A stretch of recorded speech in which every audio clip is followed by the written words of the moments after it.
Hello friends, welcome to my channel. இன்றைக்கி நம்ம வீடியோவில் ஒரு கப் வெள்ளை ரவையும் பொட்டுக்கடலையும் வச்சு அட்டகாசமான சுவையில் ஒரு அருமையான ஸ்வீட் ரெசிபி தாங்க பார்க்க போகிறோம். ஸ்வீட் சாப்பிட்ணும் அப்படின்னு ஆசைப்படுற பெரியவங்களுக்கும் ஸ்நாக்ஸ் கேட்குற குழந்தைகளுக்கும் இந்த மாதிரி 10லேருந்து 20 நிமிஷத்துக்குள்ளே டக்குன்னு செஞ்சு கொடுத்துடலாம். வாங்க எப்படி பண்ணுறதுன்னு பார்க்கலாம். ஸ்டவ்வில் ஒரு பேன் வச்சுருக்கேங்க. பேன் நல்லா சூடானதுக்கப்புறமா அதில் ஒரு கப் அளவுக்கு வெள்ளை ரவை சேர்த்துருக்குறேன். ஃப்ளேம் நல்லா லோவில் வச்சு ஒரு 2லேருந்து 3 நிமிஷத்துக்கு லைட்டாக வறுப்பட்ட மாணவர் அளவுக்கு இந்த ரவையை நல்லா வறுத்து எடுத்துக்கணுங்க. ஃப்ளேம் எந்த காரணத்தை கொண்டும் மீடியம்லையோ ஹைலையோ வச்சிடாதீங்க. லோ ஃப்ளேம்லேயே செஞ்சுக்கோங்க. லோ ஃப்ளேமில் வச்சு 2லேருந்து 3 நிமிஷம் நல்லா வறுத்ததுக்கப்புறமா லைட்டாக வறுப்பட்ட மாணவர டைமில் இது கூட அரை கப் அளவுக்கு பொட்டுக்கடலை, எந்த கப்பில் நம்ம வெள்ளை ரவை அளந்தோமோ அதே கப்பில் அரை கப் அளவுக்கு பொட்டுக்கடலை சேர்த்துக்கலாங்க. இது ரெண்டையும் சேர்த்துட்டு குறைஞ்சது ஒரு 5லேருந்து 8 நிமிஷம் முடிக்கும் லோ ஃப்ளேமில் வச்சு ரவையும் பொட்டுக்கடலையும் நல்லா வறுப்பட்ட மனம் வரணும். அந்தளவுக்கு நல்லா வறுத்து எடுத்துக்கலாம். நீங்கள் விருப்பப்பட்டீங்கன்னா வெள்ளை ரவை நல்லா பொன்னிறமாக வறுத்ததுக்கப்புறமா பொட்டுக்கடலையில் தனியாகவும் வறுத்து எடுத்துக்கலாம். இல்லை இப்போ நான் காமிக்கிற மாதிரி ரெண்டை ஒன்றா சேர்த்தியும் வறுத்து எடுத்துக்கலாம். இப்போ வெள்ளை ரவையும் பொட்டுக்கடலையும் நல்லா வறுப்பட்ட மனம் வருது. இது ஒரு பிளேட்டில் மாற்றி ஆற வச்சு எடுத்துக்கலாங்க. அடுத்ததான் அதே பேனில் 3/4 கப் அளவுக்கு துருவன தேங்காய் சேர்த்துருக்குறேன். சேர்த்துட்டு இந்த தேங்காய் நல்ல ஈரப்பதம் போய் உதிரி உதிரியாக வரணுங்க. அந்தளவுக்கு நல்லா வறுத்து எடுத்துக்கலாம். உங்கள்கிட்ட டெசிகேட்டட் கோகோனட் இருந்தால் நீங்கள் அதை சேர்த்துக்கலாம். இல்லைன்னா இந்த மாதிரி ஃப்ரெஷ்ஷான தேங்காய் துருவிட்டு விருப்பப்பட்டால் கொஞ்சம் நெய் சேர்த்து வறுத்துக்கோங்க. நான் இன்றைக்கி ட்ரை ரோஸ்ட் தான் பண்ணுறேன். இந்த மாதிரி நல்லா உதிரி உதிரியாக வரணுங்க. ரொம்ப பொன்னிறமாக வறுக்க வேண்டிய அவசியம் இல்லை. இந்த மாதிரி ஈரப்பதம் போய் உதிரி உதிரியாக வந்தால் போதும். இப்போ இதையும் தனியாக ஒரு பிளேட்டில் மாற்றி ஆற வச்சு எடுத்துக்கலாங்க. அடுத்ததான் ஒரு மிக்சர் ஜாரில் 3/4 கப் அளவுக்கு வெள்ளை சர்க்கரை எடுத்திருக்கேன். இந்த சர்க்கரை பார்த்தீங்கன்னா இனிப்பு நல்லா அதிகம். அதனால் 3/4 கப் சேர்க்குறேன். மிதமான இனிப்பு இருக்கிற சர்க்கரையாக இருந்தால் 1 கப் அளவுக்கு சேர்த்துக்கோங்க. சேர்த்துட்டு ஒரே ஒரு ஏலக்காய் சேர்த்தி நல்லா ஃபைன் பவுடராக அடித்து எடுத்துக்கலாங்க. உங்கள் இனிப்புக்கு தகுந்த அளவுக்கு சர்க்கரை சேர்த்திக்கோங்க. நல்ல இனிப்பு அதிகமாக சாப்பிடுவேன் அப்படின்னா 1லேருந்து 1.25 கப் சேர்த்துக்கோங்க.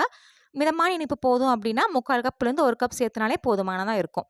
இப்போ பொடிச்சு வச்ச சர்க்கரை ஒரு அகலமான பாத்திரத்தில் சேர்த்துட்டு அடுத்ததான் அதே மிக்சர் ஜாரில் நம்ம வறுத்து ஆற வச்சுருந்த வெள்ளை ரவையும் பொட்டுக்கடலையும் இது கூட சேர்த்துக்கலாங்க. இதையும் நல்லா ஃபைன் பவுடராக அடித்து எடுத்துக்கணுங்க. கொஞ்சம் கூட கொரகொரப்பு இல்லாமல் நல்லா நைஸாக அடித்து எடுத்துக்கோங்க. பாருங்கள், இப்போ நான் காமிச்சிருக்கிற மாதிரி நல்லா நைஸாக இருக்கணும். இந்த அளவுக்கு நைஸாக அடித்து எடுத்துக்கலாம். இப்போ அடித்து எடுத்த இந்த வெள்ளை ரவையும் பொட்டுக்கடலை பவுடரையும் நம்ம ஏற்கனவே ஒரு பவுலில் சேர்த்து வச்சுருந்த அந்த சக்கரை பொடி கூட சேர்த்துக்கலாங்க.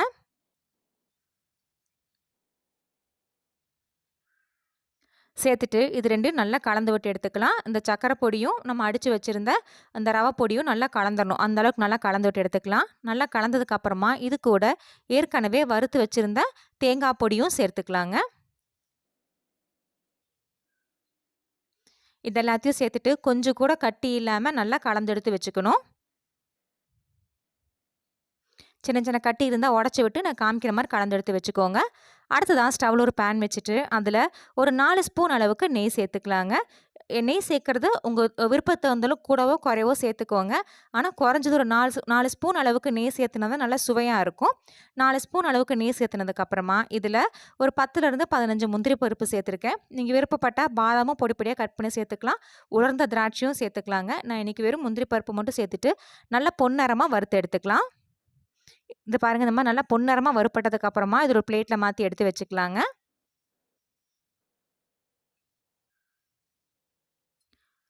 அடுத்ததாக அதே நெய்யில் நம்ம ஏற்கனவே கலந்து வச்சுருந்த சர்க்கரை, ரவை பொடி, தேங்காய் இது எல்லாத்தையும் இது கூட சேர்த்துக்கலாங்க. சேர்க்கும்போது ஃப்ளேம் நல்லா லோலியே வச்சுக்கோங்க. இதுக்கப்புறமா ஃப்ளேம் லோலியே தான் இருக்கணுங்க. எந்த காரணத்தை கொண்டும் ஃப்ளேம் மீடியமுக்கோ ஹைக்கோ மாற்றிடாதீங்க.